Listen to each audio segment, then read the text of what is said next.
ಒಂದ್ ಡಿಸೈಡ್ ಮಾಡ್ಬಿಡ್ರಿ, ನಾಳೆಯಿಂದ ನಾನು ಕಂಪ್ಲೀಟ್ ಆಗಿ ಚೇಂಜ್. ನನ್ ಪಾಡಿಗೆ ನಾ ಆರಾಮ ಇರ್ತೀನಿ ಅಂತ ಹೇಳ್ಕೊಳೋದ್ ಕಷ್ಟ.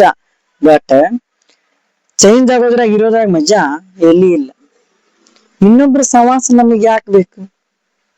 ನಮ್ ಪಾಡಿಗೆ ನಾವು ಆರಾಮಾಗಿರೋ ಸುಖ ಯಾರ ಹೆಂಗಾರ ಏನಾರ ಯಾಕೆ ಮಾಡ್ಕೊಳಲ್ಲ. ನಮ್ ಪಾಡಿಗೆ ನಾವ್ ಇರೋದು ಬಹಳ ಬೆಟರ್ ಆಪ್ಷನ್. ಬಟ್ ಒಮ್ಮೆ ಡಿಸೈಡ್ ನಾವ್ ಮಾಡ್ಬಿಟ್ರಂದ್ರ ಏನ್ ದೊಡ್ಡ ಆಗದಲ್ಲ, ಮಾಡೇ ಮಾಡ್ತೀವಿ. ಮೊದಲು ಡಿಸೈಡ್ ಮಾಡ್ಬೇಕು, ನನ್ ಪಾಡಿಗೆ ನಾ ಆರಾಮ ಇರ್ತೀನಿ ಅಂತ. Decide first. ಜಾಸ್ತಿ ಯಾರಿಗೂ ಹಚ್ಕೊಳಕ್ ಹೋಗ್ಬೇಡ್ರಿ. ನಮ್ಮೂರ್ ಅಂತ ನಾವ್ ಎಷ್ಟ್ ಹಚ್ಕೋತೀವಿ, ಅವ್ರ ನಮ್ದ ತಿಂದು ನಮ್ಗ ಹರ್ಟ್ ಮಾಡಿ ಕಡೆಕ ನಮ್ಮ ಮೇಲೆ ಗೂಬೆ ಕುಂದ್ರಿಸಿ ಹೋಗ್ಬಿಡ್ತಾರ. ಸೈಲೆಂಟ್ ಆಗಿರೋದು ದ ಬೆಟರ್ ಆಪ್ಷನ್.